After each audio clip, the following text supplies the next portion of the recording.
کہتے ہیں خوف ایک فطری عمل ہے جبکہ بہادری ایک چوائس ہے، مگر 16 جنوری کو پیش آنے والے واقعات میں پاکستانی قوم اور افواج پاکستان خوف زدہ نہ ہوئی، بلکہ انہوں نے بہادری کا انتخاب کیا۔ یہ سب کچھ اس وقت ہوا جب پاکستان کے ہمسایہ اور دوست ملک ایران نے 15 جنوری کو اپنے دو ہمسایہ ملکوں شام اور عراق کو میزائل حملوں کا نشانہ بنایا، اور اس سے اگلے ہی دن ایران مخالف ایک دہشت گرد تنظیم جیش العدل کے ٹھکانوں پر حملے کو جواز بنا کر پاکستان کے صوبے بلوچستان میں پنجگور کے علاقے کوہ سبز کے مقام پر میزائلوں سے حملہ کر دیا۔ چاہے یہ بات صحیح ہو کہ جنگیں اور لڑائیاں دروازے پر دستک نہیں دیتی، مگر ایک قریبی ہمسایہ اور دوست ملک ایران کی طرف سے پاکستان میں یہ حملہ مکمل طور پر ناقابل فہم تھا، کیونکہ یہ ایران ہی تھا جس نے قیام پاکستان کے بعد سب سے پہلے پاکستان کو ایک آزاد ملک تسلیم کیا تھا، اور دوسری طرف ایران کے تمام ہمسایوں میں سے پاکستان ہی واحد ہمسایہ ہے جس کی طرف سے ایران کو کبھی کسی خطرے کا سامنا نہیں کرنا پڑا۔ اس حملے کے نتیجے میں 2 بچیاں جاں بحق ہوئیں اور 3 زخمی۔ شاید یہ بھی حسن اتفاق تھا کہ پاکستان پر حملے کے دن بھارتی وزیر خارجہ جے شنکر تہران میں موجود تھے، جنہوں نے ایک بیان میں کہا کہ ایران کے اپنے دفاع میں لیے گئے اس ایکشن کو انڈیا پوری طرح سمجھ سکتا ہے اور ایران کی حمایت کرتا ہے۔ اس حملے کے نتیجے میں پاکستانی عوام اور مسلح افواج میں پایا جانے والا غم و غصہ ایک فطری عمل تھا، مگر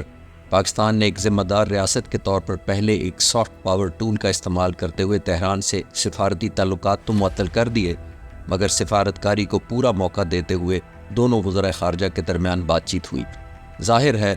پاکستان ایک ایٹمی قوت ہے اور اس کی مسلح افواج کی لیڈرشپ کے ذہنوں میں کسی بھی ایسی جارحیت کا بھرپور اور مؤثر جواب دینے کے لیے نہ تو ریزالو کی کمی تھی اور نہ ہی رسپانس آپشنز لمیٹڈ تھی، مگر اس رسپانس کا فیصلہ فروری 2019 میں ہونے والے آپریشن سوئفٹ ریٹارٹ سے بہت مشکل تھا، کیونکہ اس مرتبہ معاملہ ایک قریبی دوست اور ہمسایہ ملک کا تھا۔ ایک معمولی سی غیر ذمہ داری اور جلد بازی پورے خطے کے امن کو تباہ کر سکتی تھی۔ یہاں یہ بات بھی قابل ذکر ہے کہ ایران عراق جنگ کے خاتمے کے بعد پچھلے 38 سالوں میں کسی دوسرے ملک کی طرف سے ایران پر حملہ نہیں کیا گیا، حتیٰ کہ امریکہ اور اسرائیل نے بھی آج تک ایران کے خلاف کوئی براہ راست جارحیت نہیں کی۔ جب چیف آف آرمی اسٹاف نے پاکستان کی خود مختاری پر کسی بھی طرح سے کوئی سمجھوتا نہ کرتے ہوئے ایران میں موجود پاکستان مخالف بلوچستان لبریشن آرمی اور فرنٹ کے دہشت گردوں پر جوابی حملہ کرنے کا فیصلہ کیا، تو شاید پاکستان کی ملٹری وارفیئر ہسٹری کا یہ سب سے تکلیف دہ فیصلہ تھا،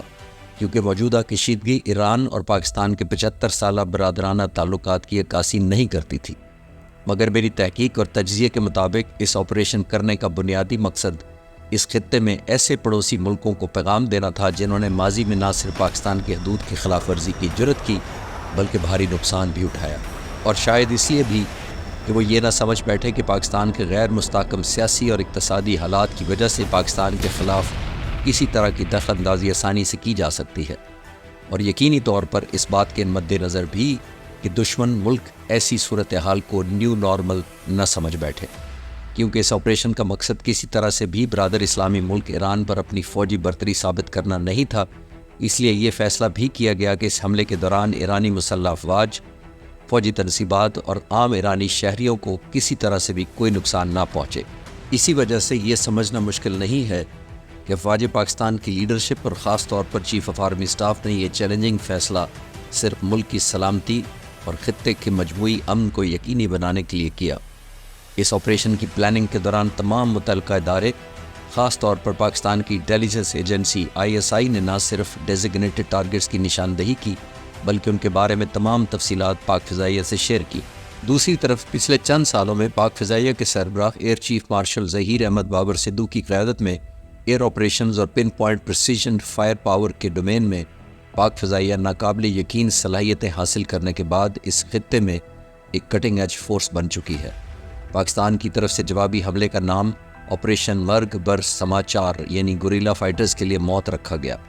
پاک فضائیہ نے چند گھنٹوں میں ایک کیلکولیٹڈ اور پریسائز جوابی حملہ کرنے کا بھرپور پلان تیار کیا،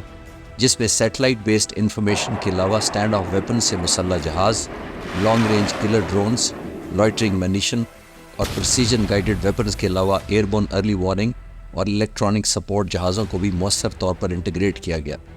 18 جنوری صبح 6 بجے کیے گئے آپریشنز میں بنیادی طور پر GF-17 تھنڈر جہازوں سے 150 کلومیٹر سے زیادہ رینج کے سٹینڈ آف میزائلز، اور ان مینڈ پلیٹ فارم کے ذریعے 200 کلومیٹر سے زیادہ رینج کے میزائلوں سے 8 مختلف ٹارگٹس کو نشانہ بنایا گیا۔ اس آپریشنز میں ایسکارٹ فائٹر جہاز، الیکٹرانک وارفیئر اور ایویکس جہاز بھی شامل تھے۔ مشن کی کامیابی کو یقینی بنانے کے لیے یہ حملہ کسی ایک جگہ یا ایک ڈائریکشن سے نہیں کیا گیا، بلکہ یہ ایک ملٹی ڈائریکشنل اٹیک تھا جس کا مقصد ٹارگٹ ملک کے ایئر ڈیفنس اور ڈیٹیکشن سسٹم کو سیچوریٹ کرنا تھا اور ریئیکشن ڈیلما پیدا کرنا تھا۔